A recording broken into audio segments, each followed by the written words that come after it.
İran denilince aklında ne canlanıyor? Nükleer müzakereler, halı pazarları, safran ya da Fars şiirleri muhtemelen. Peki 1960'lara kadar ölülerin akbabalara yedirildiği kuleler, 7000 yıl önce kafası açılmış buna rağmen hayatta kalmış insanlar, şu an sessizce, yavaşça geri dönüşü olmaksızın çöken toprak, ya diğer sırlar, bunları daha önce duymadın değil mi? Çünkü hiçbiri anlatılmıyor. Çünkü geri kalanını görmen istenmiyor.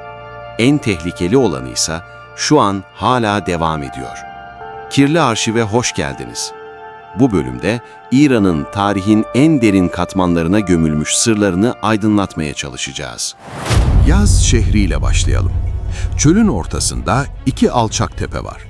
Uzaktan bakınca sıradan görünüyor. Ama tepelerine çıkıp içine bakınca taş döşenmiş dairesel bir platform. Ortasında derin bir çukur. Bu bir dahma. Zerdüşlerin hayatını kaybedenleri gömdüğü yer değil, hayatını kaybedenleri bıraktığı yer. Çünkü Zerdüşler için toprak, su ve ateş kutsaldı ve bunların hiçbiri ölü bir bedenle kirletilmemeliydi. Hayatını kaybeden kişi platforma yatırılırdı. Erkekler düşte, kadınlar içte, çocuklar en ortada çukura yakın. Ve sonra akbabalar gelirdi. Yüzlerce akbaba. Birkaç saat içinde kemikleri etten ayırırlardı. Kalanlar çukura atılırdı. Güneş ve rüzgar gerisini hallederdi. Bu ritüel 1960'lara kadar uygulandı. 1960'lara kadar. Bugün o coğrafyada yaşamış 70 yaşında olan biri, çocukken bu tepelerin üzerinde akbabaların çıldırmışçasına döndüğünü gördü. Cenaze günlerinde şehrin üzerindeki tarif edilemez kokuya, kışın akbabaların gelmekteki isteksizliğine, yazınsa birbirleriyle yarışırcasına birkaç saat içinde işi bitirdiklerine şahit oldu. İran hükümeti ritüeli 1970'te yasakladı. Ama bazı araştırmacılar, yasak sonrası yıllarda uzak topluluklarda geceleri sessizce ritüelin devam ettiğini söylüyor. Sessizlik Kulesi günümüzde bir turistik alan. Platforma çıkabilirsin, çukura bakabilirsin. Çukur boş görünür, ta ki rüzgar kayaların arasından esene kadar ve yalnız bir kuş tepede daireler çizene kadar. Sonrasında boş görünen o çukurda hayal gücünün ürettiklerine kendin bile inanamazsın. Issız bir vadide bulunan Harasan eyaletiyle devam edelim. Terk edilmiş bir köy. Kerpiç evler, çökmüş çatılar, boş kapı çerçeveleri. İran'ın iç bölgeleri için alışıldık bir durum. Alışılmadık olansa, çevre köylerin halkının gün batımından sonra bu harabelere yaklaşmayı kesinlikle reddetmesi. Efsaneye göre yüzyıllar önce buraya bir derviş gelmiş. Köylülerden su istemiş, barınak istemiş. Köylüler reddetmiş ve dervişin canını almış. Dervişin son sözleri, "Toprağınız artık ürün vermeyecek. Kuyularınızdaki su acılaşacak. Geceleri henüz doğmamış olanların gölgeleri evler arasında dolaşacak" olmuş. Ve köy halkı o günden sonra huzur bulamayıp köyü terk etmiş. Bazı araştırmacılar bu köyle ilgili şunu söylüyor. Yerleşimin altında bir fay hattı var. Oradan kükürt gazı sızıyor. Belirli konsantrasyonlarda baş ağrısı ve halüsinasyon yaratıyor. Açıklanamayan korku yaratıyor. Kapalı alanlarda birikirse etkisi katlanarak artıyor. İnsanlar olmayan şeyleri görüyor, duyuyor ve bunun adı dervişin laneti olarak kalıyor. İran mitolojisine göre harabeler, mağaralar, boş kuyular cinlerle dolu. Bunun için İranlılar terk edilmiş bir binaya girmeden önce besmele çeker. Ruhları varlığından haberdar etmek için. En eğitimli olanlar bile uygular bunu. Akıllı telefonuyla bilimsel makale okuyanlar bile. Çünkü İran'da rasyonel ile irrasyonel arasındaki çizgi başka yerlerdekinden çok daha bulanık. Ve belki bu bir gerilik değil, belki bu altında ne yattığını bilen bir ülkenin sağduyusu. Yönümüzü Güney Harasan'a dönelim. 2006 yılında Güney Harasan'da bir grup mağara araştırmacısı dar bir geçitten geçiyor. Ve karşılarına devasa bir salon açılıyor. Duvarlar çizimlerle kaplı. İnsan figürleri, hayvan figürleri, boğa başlı insan vücutlu garip yaratıklar. Aşı boyasıyla, kömürle binlerce yıl önce çizilmiş. Korkutucu olan bu resimler değil. Salonun derinliğinde ayrı bir oda var. içinde dikkatlice sıralanmış düzinelerce insan kafatası. Bu kafatasları 5000 ila 7000 yıllık ve bazılarında bir şey dikkatini çekiyor. Delikler. Antropologlar buna trepanasyon diyor. Beyin kafasında cerrahi olarak açılan delik. İnsanlık tarihinin bilinen en eski cerrahi müdahalesi. Ama asıl şok edici olan ne biliyor musun? Bazı kafataslarında deliklerin etrafında kemik iyileşmesi var. Yani bu demek oluyor ki bazı hastalar bu ameliyattan sonra yaşadı. 7000 yıl önce. Anestezi olmadan, steril alet olmadan birilerinin kafatası açıldı ve hasta tüm bu koşullara rağmen hayatta kalmayı başardı. Peki, ölümden sonra delik açılmış kafatasların ne anlama geliyor diye sorduğunu duyar gibiyim. Bazı antropologlar bunun ruhu serbest bırakmak, ruhun bedeni rahatça terk etmesini sağlamak için yapıldığını söylüyor. Diğerleri ise farklı bir bakış açısı sunuyor. Kafataslarının dizilişine dikkat çekiyor. Kafatasları daire oluşturacak şekilde odanın merkezinde dizilmiş. Bu durumda burası bir tapınak mı, bir ayin merkezi mi, bir ganimet deposu mu yoksa mektep mi sorularını doğuruyor. Mağara hala mühürlü, tam kazı yapılmadı. O karanlık odada tam olarak ne oldu ve bunu kim yaptı soruları da bu nedenle cevapsız kalıyor. Hamadan'ı hiç duydun mu? Dünyanın en eski şehirlerinden biri. Dağlarla çevrili, suyu bol, toprağı verimli ve İpek yolunun tam ortasında. Kervanlar buraya ipek getirdi, baharat getirdi, bir de veba basilini taşıyan pireleri getirdi. Veba salgını geldi ve her şeyi darmadağın etti. Ölü sayısı o kadar fazlaydı ki mezarlıklar yetmedi. Şehrin surlarının dışında toplu mezarlar kazıldı. Cesetler üst üste yığıldı, kireç serpildi, toprakla örtüldü. Zamanla mezarların yeri unutuldu. Şehir büyüdü, yeni mahalleler kuruldu. Doğrudan o çukurların üzerine. 20. yüzyılda su ve kanalizasyon hatları döşenirken işçiler devamlı 1,5-2 metre derinlikte kemik katmanlarıyla karşılaştı. Bazen bu katmanlar o kadar yoğundu ki inşaat haftalarca durdu. Tarihçiler şöyle söyler: veba, etkilenen şehirlerin nüfusunun %30'unu, hatta bazen %60'ını öldürdü. Hamadan bunu defalarca yaşadı. Her seferinde köylerden gelenler şehri yeniden iskan etti. Önceki neslin kemiklerinin üzerine ev kurduklarının farkında olmadan. Şehir bugün de bu kemiklerin üzerinde duruyor. Sokaklarının altında, parklarının altında hiçbir anıtla anılmayan binlerce isimsiz kurban. Hamadan bunu sessizce taşıyor. Hastalığını bilen ama bahsetmeyi tercih etmeyen biri gibi.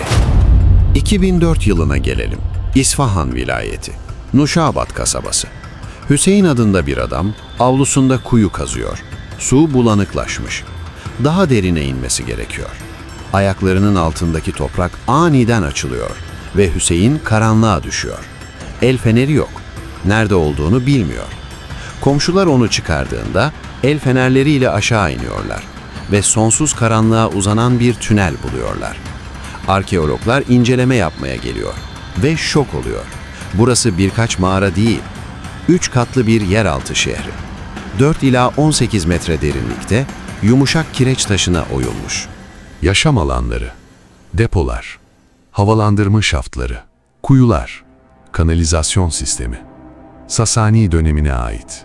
Yaklaşık milattan sonra 2. yüzyıl. Tüneller kasıtlı olarak alçak ve dar yapılmış. Eğilerek ya da sürünerek geçilebiliyor ancak. Bu bir tasarım hatası değil, savunma mekanizması. Çünkü düşman buradan içeri girerse silah kullanamaz, hareket edemez, kolay hedef olur. Bazı yerlerde tünel ikiye ayrılıyor. Bir yol daha derine gidiyor, diğeri birkaç metre sonra dikey şafta düşen bir çıkmaz. Akıllıca tasarlanmış. Çünkü karanlıkta fenersiz bir davetsiz misafir kaçınılmaz olarak yanlış yolu seçer. Odalardan birinde bir eser bulundu. Küçük bir çocuk sandalyeti. Kaba deriden yırtık. Bu da demek oluyor ki burada aileler vardı.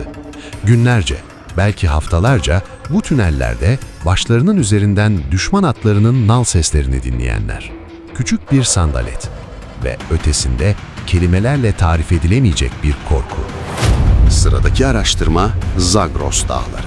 Çahar Mahal ve Bahtiyari ilinde. Yerliler buraya Cinler Vadisi diyor. Yüzlerce metrelik sarp kayalıklar arasında dar bir geçit. Dibinde küçük bir nehir akıyor.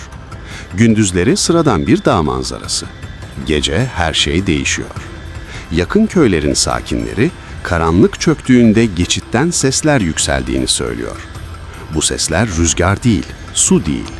Alçak bir uğultu, ritmik bir vuruş, yükselip alçalan monoton bir ses. Sanki kayaların derinliğinde biri melodik olarak taşa vuruyormuş gibi.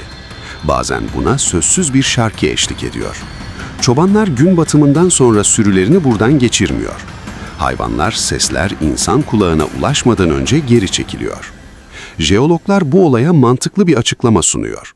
Yeraltı boşlukları, sıcaklık farkıyla genleşip büzülen kayalar, dar kanallardaki yeraltı akıntıları, çatlaklardan geçen rüzgar. Bu fenomen dünyanın pek çok yerinde belgelenmiş. Ancak birkaç yıl önce İranlı araştırmacılar vadiye kayıt ekipmanı yerleştiriyor. Ve bu ekipman birkaç gece vadide kalıyor. Ve seslerin yanı sıra başka bir şey fark ediliyor. Belirli gecelerde, belirli koşullarda kanyondaki sıcaklık birkaç dakika içinde 8 ila 10 derece düşüyor.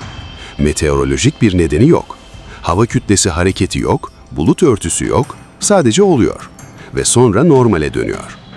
Araştırmacılar bu duruma bir açıklama getiremiyor. Cinler Vadisi sırrını koruyor. Yerliler hala gün batımından sonra uzak duruyor. Ve son sır. Öğrenmeye hazır mısın? İran batıyor. Mecazi anlamda değil. Ülke kelimenin tam anlamıyla toprağa gömülüyor. Uydu görüntüleri son 20 yılda felaket boyutunda zemin çökmesi kaydetti. Bazı bölgelerde yılda 25 ila 30 santimetre. Son 10 yılda bazı alanlar 2 ila 3 metre battı. Tarlalar ikiye bölünüyor, yollar kesiliyor, binalar eğiliyor. 2017'de Tahran'ın güneyinde 1 kilometreden uzun bir çatlak ortaya çıktı. Bir gecede değil, sessizce, yavaşça. Duvarlar çatladı, temeller kaydı, binalar güvensiz ilan edildi. Sakinler tahliye edildi ama gidecek yerleri yoktu. Geri döndüler, çatlakları çimentoyla kapattılar, yaşamaya devam ettiler. İran'da 700 binden fazla kuyu var, yasal veya yasa dışı.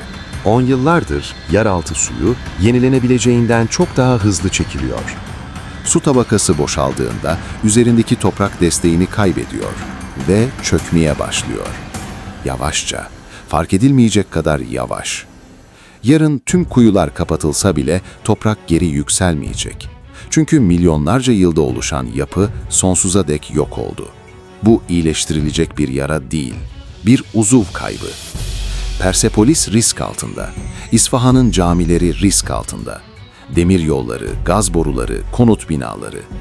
İranlı bilim adamları buna sessiz felaket diyor. Sessiz çünkü tarihe geçecek tek bir anı yok, tek bir gün yok, tek bir patlama yok. Sadece toprak, sessizce, her gün biraz daha aşağı, pas gibi. Dışarıdan her şey yolunda görünürken içeriden metali kemiren pas. Metal çatladığında herkes şaşırıyor. Oysa bu artık beklenen bir şey. Bugün İran'ın 7 farklı sırrını inceledik. Farklı çağlar, farklı korkular. Ama hepsinde aynı şeyi gördük. En ağır gerçekler yüzeyin hemen altında yatıyor. Ve İranlılar bunu biliyor. Bu hikayelerle büyüdüler, her gün bunların üzerinde yürüyorlar. Ama yıkılmıyorlar. Çay demliyorlar, halı seriyorlar, şiir okuyorlar. Çünkü bir noktadan sonra 2 seçenek kalıyor. Ya çıldırırsın ya da hayatın bir parçası olarak kabullenirsin. İranlılar ikincisini seçti. Belki bu da en büyük sırlarından biri. Bu 7 sırdan seni en çok sarsan hangisi oldu? Yorumlara yaz. Burası Kirli Arşiv ve bu arşiv çok derin. Serinin devamında yaratılışın, evrenin ve tarihin sırlarını çok daha ayrıntılı inceleyeceğiz. Bildirim zilini açık tut. Çünkü bir sonraki dosya bugünkünden çok daha rahatsız edici olacak. Hoşça kalın.